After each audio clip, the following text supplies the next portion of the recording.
All right, this is part two from last week's episode. We're talking about AI fluency on the individual level and the organizational level. And Micah shocked the world, or at least our listeners, whenever he cut us off before we got to the organizational fluency, the 5 milestones to get there. So we are going to be jumping in today. So if you haven't listened in at part one of this, listen in first and then jump into this one. Welcome to Automate Your Agency. Every week, we bring you expert insights, practical tips, and success stories that will help you streamline your business operations and boost your growth.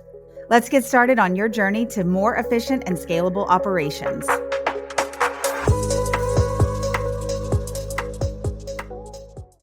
So, Alane, I love the intro because it felt so good to know that I shocked 3 people in the cliffhanger for our last episode.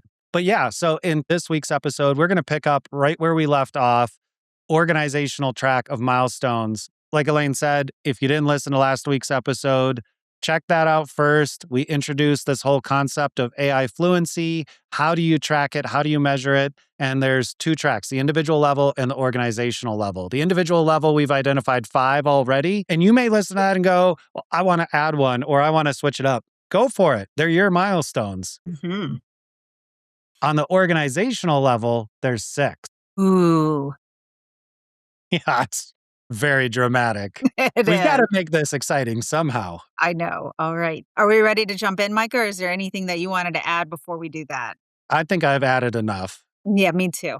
All right. So the first one, it's so simple in theory, is creating an acceptable use AI policy for the organization.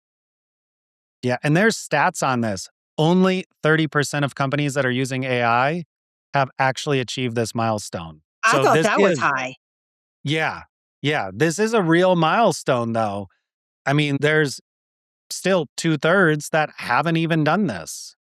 It is kind of shocking, but also not shocking. But if you're an organization and you're talking about using AI, start with some type of policy in place, even if it feels basic.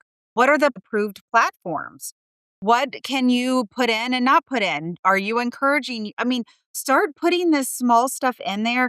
And I even see our AI policy has evolved, Micah, from when Yeah. we originally did it, because the platforms that are how we approve platforms, how we use it, things change, and we just keep adding to it as this evolves over the last, well, for us, over the last 4 years. I mean, I think there's one truth, and not to get off on a complete tangent, but anything with AI becomes iterative. Improving Mhm. anything, editing anything, like everything's iterative these days. And that's so important to remember. One thing that I do want to point out on these organizational milestones too is they're not as linear as the individual milestone. So the individual milestone, it made sense. You could progress up the ladder if you want to think about it that way, or hit these different levels. But organizationally, these are more like check the box. Like, do we have an acceptable use policy? Or the next one, do we have an AI committee that's helping steer what we're doing as a company for AI, helping surface the wins, the roadblocks, what's working, what's not, what should be standardized? Making all these decisions needs to go through a person or a committee so that you can create less silos and create standardization to build upon and identify your actual AI champions. It's so important. You cannot do a good job of rolling any software out. We advocate for this and have since we switched from Skype to Slack, Hmm. where we have champions. Sometimes it's you and I, Micah, but sometimes it's not. Sometimes when you brought Asana to me 12 years ago, you and another person on the team championed it first. It helps so much to figure out how the company is going to use it before you mass give it to everybody. Figure out what are some of the standard use cases? What are some of the ways that we're going to use it internally? There are so many ways to use AI and other software platforms. You need to figure out what your company way is. And So those you want to AI know what our champions secret know. was to sell you on any software, Lane? What's that? You want to know what our secret is to sell you on any software? I don't know. Give me a credit card and tell me to go shopping because I'm like never excited. Yeah, no, we share how it's going to benefit you personally. Oh, it's much harder than that. That's not. Sure. But We'll go that with it. opens the door, right? Like, if Yeah. you can't even understand or see that point of view, then Mhm. there's no discussion at all. And this is how it works across teams too. There's a lot of people that go, "I don't understand AI. I don't know why I'd use it. I can do it better myself." And until they see or feel the benefit to them personally, they're going to stay in that mindset. There's no conversation to be had. You can't get past that because they Mhm. don't understand how it helps them. People care about what helps them and benefits them. And we see this every day. Mhm. Once they see, like even last episode, we talked about, in one of our conversations, there's people that will build skills in cowork while we're talking about skills. They try it out and then they're already saving like 45 minutes to an hour with a single skill that took them 5 minutes to build. And as soon as they do that, they have converted. They go, okay, Mhm. I get it. So champions, I 100%. I will say with this and the comment about me and how you win me over with new software, the key really honestly is if we're gonna switch software, great, fine. I can't win all my battles. But if you are championing it and I am not an owner of that championship, meaning I was not participating, I want training on that decision. And that is exactly what we have for our team members.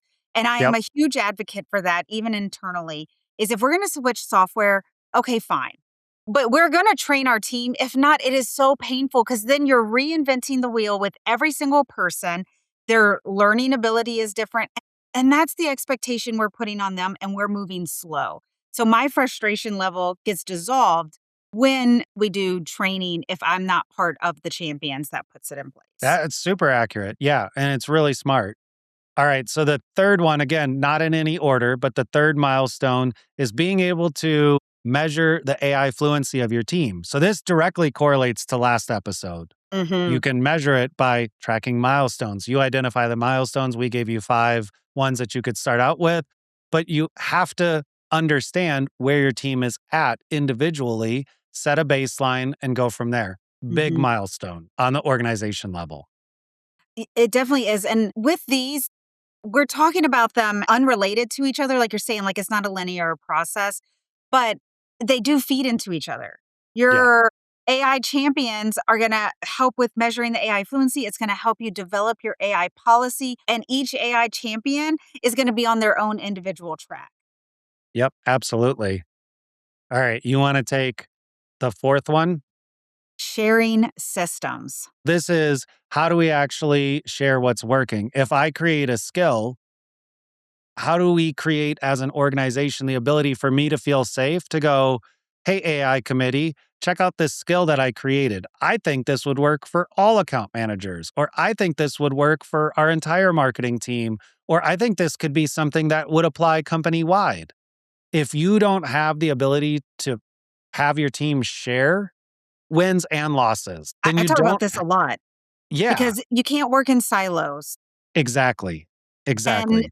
you're only as good as your next best idea. Well, man, I got 10 smart people on my team. I wanna leverage some of their good ideas. Yep. And so with that sharing the systems, and that's not even, "Hey, like, this skill is available." It's all the hacks. Like, we have our team has a Claude usage Slack channel where we share good ideas that we've had and share it with the rest of the team, and we keep learning and evolving with those team members, and it's been amazing. It also breeds a lot of excitement of like, "Oh, Mhm. I didn't know that. I'm gonna try that." And then that becomes a learning moment. Or I'm stuck here and other people can help. So, oh, I ran into that. Like Claude will get stuck when you try to update a skill. Just tell it to show you the skill and you'll get past that. And we have Brilliant. it is, and we have different ways of this, and I see, other companies doing other ways. Some of them like to do it as part of their weekly department meetings. Some of them likes to do it in their leadership meetings that they already have so that they are making it a Yeah. conversation. Some of them are doing breakout sessions with team members to work through workflows and, "Hey, how could we use skills or agents to help solve pieces of this workflow?" Our main way is the Claude usage, but also biweekly Claude trainings with our team. So We don't just train during those calls, but we're also, hey, what cool way did you use it this week? Yeah. Now, milestone 5, I think this is one that I don't know that everybody is going to want to hear it, but you need to hear it. It's so tough for companies. And that is you got to have clean data. It really boils to the top when you start putting systems in place and you need a system for using AI that, oh, maybe we haven't been doing such a great job. We've kind of got the wild, wild west going on over here. Yeah. We hear a lot of, well, we've got to make some internal decisions on how we want to handle this. Yeah.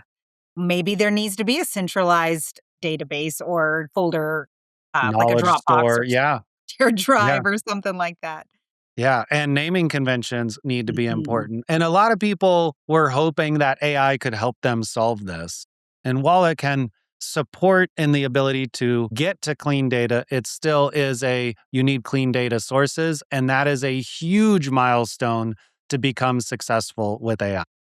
Yeah, I mean, how you have things saved in your folder system, if you're leaving that to AI to make judgment calls, it's not gonna be as good. No. Or if you want AI to go through a terribly organized folder system and magically fix it for you, nah, that's Mm-mm. not going to work either. No. It's oftentimes easier to start with a blank slate and curate data and knowledge into it that AI can access and leave all your messy stuff out in the wherever it is that you have Yeah, it. Start clean, build it up fresh, and iterate as you go. That's yeah. a And great we've way done to that achieve with this software. milestone.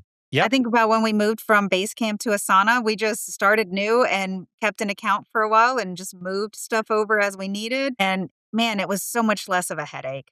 Yep. Same thing as Asana to ClickUp. Mhm. Alright, our last one, Micah. The final milestone, again, in no order, but it's being able to document your workflows. So, what do you have going? How does it work? What's the high level diagram? Being able to actually describe and have anybody in the company go, wait, what does this skill do? Is this tying in it in? Is this connecting to a database?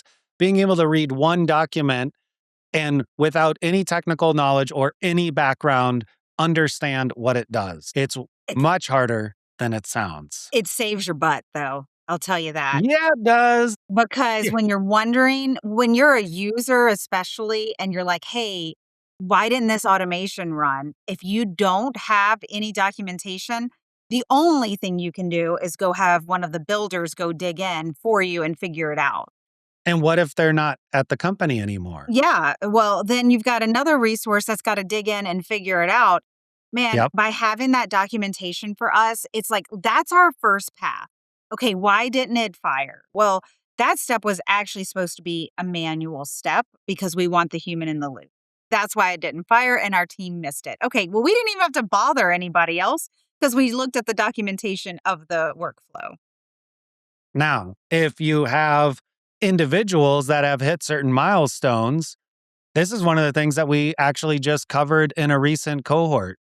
We went over how do you build a skill in cowork that can analyze one or more workflows and build this how it works Mhm. document in seconds, right? And this used to be such a huge knowledge transfer burden. Somebody builds it, then you got to manually draw a high level diagram. You've got to write up this document. Oh, it's just awful. For years Mhm. and years, that's how we had to do it. Now you feed one or more workflows and skills into Cowork. You run the skill to create this document, and the document is created with a high level diagram for you in the exact proven method that we did. So we shared this with all of our cohort members in this last cohort. And it's really impressive. Like now anybody can take that skill in that cohort and go and start documenting their workflows. So there's an easy way. Join our cohort if you'd like to hit milestone 6 on your organization level and get that one checked off. Ooh, nice. So, something really comes to, like, top of mind for me as, like, a big takeaway from both of these 2 episodes, Micah, it's the concept that AI is not, "I checked the box and it's done," like, "I did this Mhm. one training and now we're using it." It is not. It is an evolution. It is absolutely company and individual milestones because your team is going to be at different stages. They need continued support. Even for us, like we've been evolving how we use co-work, Yeah. goes into N8N, what our AI policy is. Not in any day do we go, okay, we're good. We've checked the AI box. Yeah, and let me throw 2 more things at you that I would say we even have not put enough effort into thinking through this up until recently, which is I would say we're kind of going with the flow and we're flowing with the punches here, whatever. But it's the 2 things that we also need to take care of or think about from that perspective that you're saying is today, cowork mid 2026 versus mid 2027, 12 months from now. They're releasing so many improvements, so many models, so many changes. Maybe it's not even cowork, maybe it is, but cowork is going to look very different in 12 months. Just think it was released mid January. We're, near the end of June here when we're recording this. It has dramatically changed in 6 months. Give that double the time. So Hmm. that means it is definitely not a check the box kind of situation. You've gotta stay on top of I understood cowork in 2026. Yeah, well, that was 12 months ago. So being able to keep up with it and say, "How do we keep training on this?" These are evolving and repeating milestones that are gonna happen on the organization level, and that is part of doing business in this era. Mhm. The second piece is turnover. And so with our last episode, we talked about how does somebody go through the different tiers or the different milestones of AI fluency. Well, when you have a new hire, imagine they're starting at 0. They need to understand your AI fluency milestones, starting from milestone 1 and working up as far as they need to do based on their role. And then you can start applying, well, what milestone applies to this role and responsibility when you're hiring the new person from the last person that left. But those 2 things keep this so far from being just like, check the box on AI, that this is an ongoing recurring thing. Ooh, so good, Micah. That turnover, and I was just thinking about for our new employee training, they're pretty much just learning how to use the software that we use and how we use it for their first week and going into their second week as well. Because we assume, even if they have experience, that they are at ground zero. Because I promise you, there is nuance to how we as a company use it. And we don't want to miss teaching that because then they're going to be constantly trying to catch up when they're working and trying to get their regular work done. And this falls Yeah. into it. Yeah, I think we could do a whole episode on that, and Mhm. that might be our next episode because Mm. 2 kind of teaser use cases on this or examples would be, we can have people that come and work for us that say they've used ClickUp before. That does not mean they know how to use ClickUp the way we use it.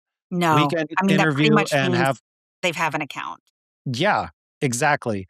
Same thing with cowork. They could have used cowork before.